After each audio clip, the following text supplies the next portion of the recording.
Welcome to Season 6, Extra Time video.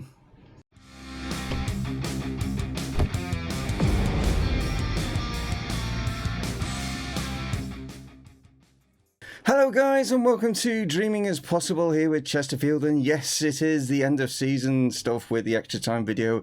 And if you are new, basically what this is, guys, there's going to be no gameplay in this one. It's just literally a rundown of like how season 6 ended with like awards and stuff for certain our players. Then you've got like all the other leagues I'll go through like, you know, who's won Champions League, UEFA, Europe, can't even speak, UEFA Europa League, you know, stuff like that. I'll go through those, like, you know, competitions just to see who has won those.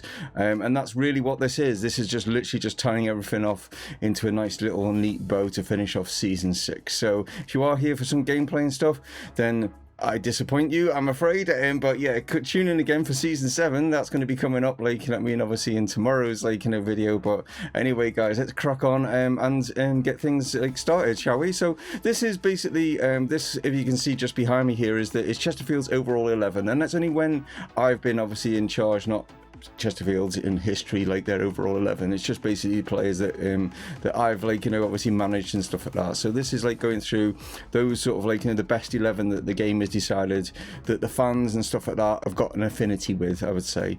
But anyway, we've got Remy Matthews, yeah, he's our goalkeeper. We've got Ollie Clay. Obviously, certain players that are still at the club and stuff. You know, Ollie Clay he's kind of starting to nail down that left back spot now. Even though he's still quite young as a player and stuff, he is starting to, like, you know, that is starting to become his, like, you know, his role, isn't it, at the club. Mads Beck Sorensen, Yanni, if you remember these guys. Richard White, obviously, still at the club. An indifferent season, I'd say, from Richard. Hopefully, he's going to have a better one this season. Dreyer and Sutton have kind of been our, like, you know, stalwarts in that midfield area. Garber playing actually as the cam. Don't play him that often there, but that's where the game has decided that maybe it's just put him there so that they can get Poku and Mandeville in. I'm not sure, but I used to play Poku obviously on this side, so that's an interesting one that the game's decided. Again, it could be just to get them in the side, and then Spyro is up top. We got substitutes of Josh Vickers, Matt Clark, Marcel Tisserand, Will Patching, Isaac Umbenza, Ben Clay, and Mark Appleby. So certain players you might recognise if you've been with the series from you know, from the early stages, you know, and it's for players that are currently at the club now to aspire to try and get into this overall 11. You don't win any awards for it. It's just an interesting thing to see. This one next is actually basically where are they now? You know, certain players that obviously have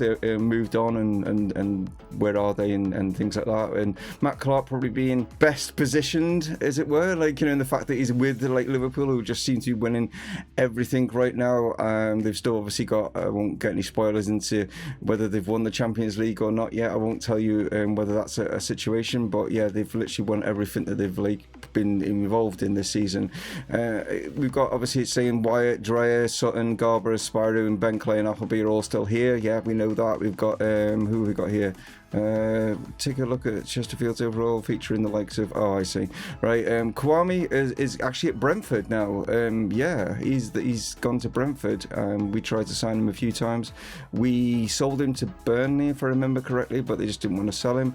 But he's still, you know, a popular guy at our club and stuff like that. Will he come back? I don't know. I'm not sure. I think we've maybe moved on from him a little bit now. As I say, Josh Yanni was our captain. He's now at Preston. Liam Mandeville was sort of a vice captain for a while and stuff. You know, he's down at Crewe now, so things haven't, like, you know, panned out well for his career. Josh Vickers is at Charlton. Again, these sort of players, you know, that as we were, like, rising through the late leagues and stuff like that. We got obviously Remy Matthews with Brighton, who just on the last day of the season, unfortunately for you Leeds fans out there, if you are out there, like, I mean, you guys went down. Brighton survived, didn't they, with a thrilling end to the season. Adam Lewis is now at Burnley. We got Mads Beck Sorensen, who I tried to sign quite a few times, like, from Brentford. He's now at Getafe, surprisingly, but that's where he is. Will Patchin's actually across in the States. He's gone to DC United. United. So that's an interesting one. We've got Isaac Mbenza, who did leave us to go to PSG. He's no longer there. He's at Atalanta now, and that's where he is at. But that's an interesting just an overview of like where some of our players that we've had in the past are at the moment. So as for, you know, fans' best player of the season, it's Ollie Clay. I think actually that's 2 seasons in a row now that he's got that. I think the fans are actually like loving this guy, like the young left back, you know, at the club. And it's Luke Dreyer and Mark Appleby that get like, you know, 2nd and 3rd spots. We've got Simon Gustafsson, who is no longer with the club. He has got goal of the season, so we'll have a look at that. So this was against Fulham, this goal, and as you can see, he's just running right the way from like our own half all the way. He keeps going and then just buries it in the corner. Now that is kind of similar to the goal that Appleby scored recently as well. He did one where he ran, as you can see, 7-0. But as you can see, that was probably our best result of the season. But yeah, that was very similar to the... I think Appleby's is probably better. I think Appleby was further back when he started his run. But yeah, that's what they voted is Simon Gustafsson's goal of the season. I'm trying to think where I sold him to now. Where is he at? Oh, he's gone to China. That's where he went, didn't he? Yes, he's at Guangzhou Evergrande. Like, yeah, that's where he's at. Because he wanted the money, and we weren't prepared to pay him that sort of wage. He probably would get that sort of wage now, maybe, I don't know, but that's where he went. But yeah, that's where he's plying his trade at the moment. Our signing of the season was Charlie Lawrence. Yes, I mean we did break our transfer record with 30 million for him to bring him back to the club. But Charlie, slow starter, but once he got going, started to bang in some great goals for us and stuff like that, and some like memorable ones as well, didn't he? And hopefully this season he's gonna like just kick on and have like another great season for us. Young player of the season is Felipe Cruz. Yes, who's vying for that right back spot along with Richard Wyatt. I think he's a really good signing, Felipe Cruz. He's got a lot of potential. Looking forward to see. He's one of our Portuguese contingent that we've got at the club, so looking forward to seeing how he fares as we go forward. So just to have a look, I've already accepted this, but this is like basically what the board is wanting going forward in Club Visions. I was a bit surprised that they don't want us to win the Premier League, just not yet. Do you know what I mean? But they've actually added all these extra things with regards to our actual playing style, which is interesting. So they've added now this little bit where it says sign high reputation players. Now that's a new one in there. Like now they're starting to like realize, yeah, Chesterfield is now like, you know, a Premier League club. Let's like start signing some players of note, and that's what they're wanting us to do now. And also another new one that they're wanting is to actually make more of our set pieces. I think we do already, so I don't think that's going to be a problem. That's why I've kind of accepted this. Work within the wage budget is a normal thing, but this is what they're wanting. They want us to basically, at the end of the season, to finish in the top half. Well, I think that's doable. I think that is, you know, considering where we've just finished. This is the weird one, though. They want us to reach minimum the quarterfinals of the Europa League, even though this is the very first time in the club's history we've been in the competition. Now, I get, like, you know, their ambition and stuff like that, but where it says like importance, this is required. This is not like, you know, a preferred, you know, with regards to like, you know, yeah, we wouldn't mind if you got us there, like, you know, no, you will get us to the quarterfinals of the, and I'm thinking, Jesus, that's a little bit of a hopefully if I don't get there, they won't like, you know, give me my sort of like P45, will they? And they want us to, at the end of the 26-27 season, they want us to be challenging for silverware. We've already done that, haven't we? That's when my contract comes to its end as well, so we'll see whether or not it might even come a little bit sooner if I don't get to the quarterfinals. But yeah, and then like literally going forward, then it's literally just maintain our performance within the Premier League. This is the one that I tend to look through a little bit longer when obviously not on camera. It's just like going through like, you know, injuries and stuff like that. Again, we've had a pretty decent season. I think now that we've got a lot more sort of physios and sports scientists now at the club regarding to when we were back in the conference and stuff, you know, or the National League. I think we are able to keep our severe injuries to a bare minimum, which is good to see. And the squad have actually got now. Normally, when we go, this is like obviously the squad have gone off on their season season break, but I'll just get into it now. It's a training camp. Now, for the last 2 seasons, we've been at Portugal, haven't we? Not giving us a chance to go to Portugal this time. They've decided that they want to change things, and we're going off to Germany instead. We're going to Germany. So just wanted to show you some of the, like, you know, player sales shirts, you know, the shirts that have been selling the best. Mark Appleby's is number 1. Patrick Garber, yours is number 2. We got Levi Sutton as 3, Spyro is 4, and then Charlie Lawrence, who's new at the club. Yeah, you've also in there at the top 5. So it just gives you an idea of, like, a breakdown of, like, you know, the shirts that are being sold the most in the club store and stuff, and online and everything like that. So that's, like, nice to see. So just a quick one. It's the UEFA Under 21 Championships are going to be held, like, in the summer. So just to give you an idea of some of our players that are going to be called up for this one. So quite a few England players, quite a few Portuguese, because majority of the squad is that. Okay, so now it's going to be a quick look through, obviously, the trophies and stuff that were won. This is the, like, sort of like Europa League 2 or Europa Conference League is what it's known as, and it's like something that's actually going to be coming in real life, you know, the end of like this season, or, you know, for next season or whatever. And Schalke have ended up winning this, but like I say, it's not like a competition that's got where is it, history, past winners. You know, it's only been established 21-22 season, so it's not been going for a while. But it's just another way of UEFA trying to make more money, as being. But yeah, I suppose it's alright for certain teams and stuff. They can say that they've won it. I think it's going back to the old Cup Winners' Cup kind of thing, but even. Yeah, anyway, but there we go. Just to let you know that it's Schalke that has won that. Like, as for the Europa League itself, which was an all-English affair yet again, it's Tottenham that get a trophy and will book themselves a place. I think, did they finish? I'm trying to think where they finished. I'll have a look in a minute. Where are they going to get themselves booked into the Champions League? But yeah, well done to Tottenham. They've managed to get themselves a European trophy by beating Chelsea in the final. Only 1-0 in the end. What was it? Was it a late goal or anything? Fairly late on, 79 minutes. Troy Parrott is the one that's got it for them. Champions League, though, no. Liverpool fail in their attempt to win every single trophy. Jurgen Klopp has the last laugh because he is now the manager at Atletico. So that is Atletico that have gone ahead and won that one. As you can see in this, Liverpool got to an amazing start 1 minute in, and Ryan Brewster's banged it, but as you can see, the late goal from Callum Hudson-Odoi, another English guy there, actually getting the winner. So we know, like I say, like how the Premier League finished, and I just wanted to double check. And Tottenham, yes, they will have 5 teams in the Champions League for next season, so that is guaranteed us. Even if we'd have finished 7th, we would have been in the Europa League as well, along with Chelsea. So that is who's there. And talking of Chelsea, they've actually sacked Diego Simeone. Yes, I think because they didn't win the final against Tottenham, they've decided, and because obviously they finished 7th, that no, they want to go down a different route. So Diego Simeone, once of Atletico, who then won the Champions League, is now looking for work because he's now been sacked. So just checking in the playoff final regarding the Championship, it's West Brom that beat Bristol City in that. The league table finishes with Watford clinching the title and Burnley going up. So it's West Brom, Burnley and Watford.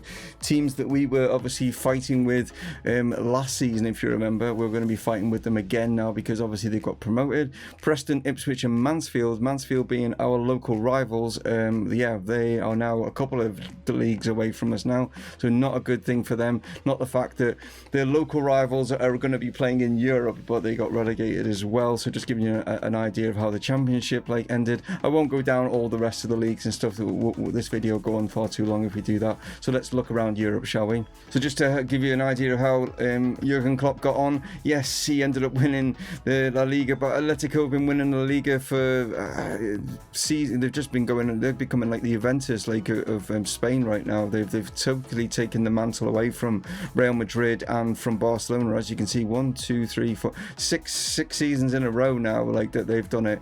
Obviously, it's the first season for Jurgen Klopp since he's moved from Liverpool, so he's continuing his winning ways. That's obviously why Atletico felt that they wanted to sign him as a manager, and he's done really well, winning in his first season not only the La Liga title, but he's won the Champions League as well, hasn't he? And I won't go into whether they've won the Copa del Rey or nothing like that, but yeah, it's not looking good for Real Madrid and Barcelona. They've got a lot of scratching of the heads and soul searching to do, haven't they? So just to give you an idea of how things finished in Germany. Bayern yet again still the dominant force like in Germany, and they only won it by a point though ahead of Schalke. But Schalke just won, what was it, the Europa Conference thing, whatever they just won. But yeah, Schalke getting there. Dortmund finishing 4th. Don't get in the Champions League. No, they go into our competition with RB Leipzig. So we're going to be up against Dortmund's and Leipzig's next season. So yeah, that's going to be interesting. As for Italy, it's actually AC Milan going back to the top there. Juventus are in the Champions League, but finishing in 4th. A really poor season for them. We're going to be facing the likes of Roma and Lazio in the Europa League, but just thinking about some of the Champions League teams, they could actually drop into the Europa League, couldn't they? So yeah, there's some big names we're going to be coming up against at some point.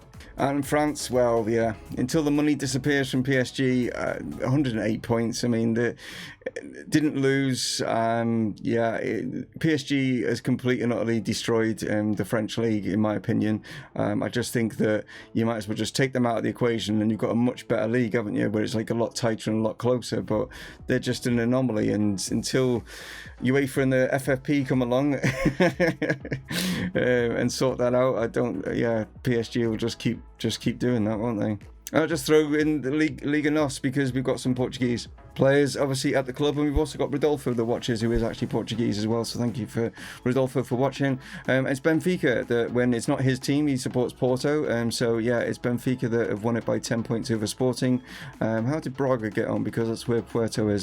So he got into the won't be in like the Europa League, but I mean obviously he's back with us now, but I just wanted to see where Puerto was doing, because Juan Puerto is our striker that was at Braga and done pretty well. Is he here in the goals? Yeah, there he is. Got 11. I think I already said that, but yeah, I mean quite away from this guy João Rosenda. He got 27. Wow, he's looking, how old's he? 22. Looking at decent player, but 130,000 a week. Jesus, who's after him? Real Madrid. Well, there we go. So just a quick rumour that's come through that Atalanta are interested in Spyro. That's an interesting one. Looking at possibly spending 31 million on the player. I'd probably want a bit more than 31 million for him, because yeah, that's what he's valued at. So yeah, maybe if they came in with a 50 million pound bid, possibly let him go. Who knows? But I mean, the board might. They overrule certain like things. I don't have like control over certain like transfers. I think because I'm not a huge popular what's the word, an established, not popular but established manager. I think even though I've been at the club for a while, I'm not established as a top flight manager, am I? And I think the board have still got a little bit of they can ride a little bit of roughshod over me at the moment, can't they?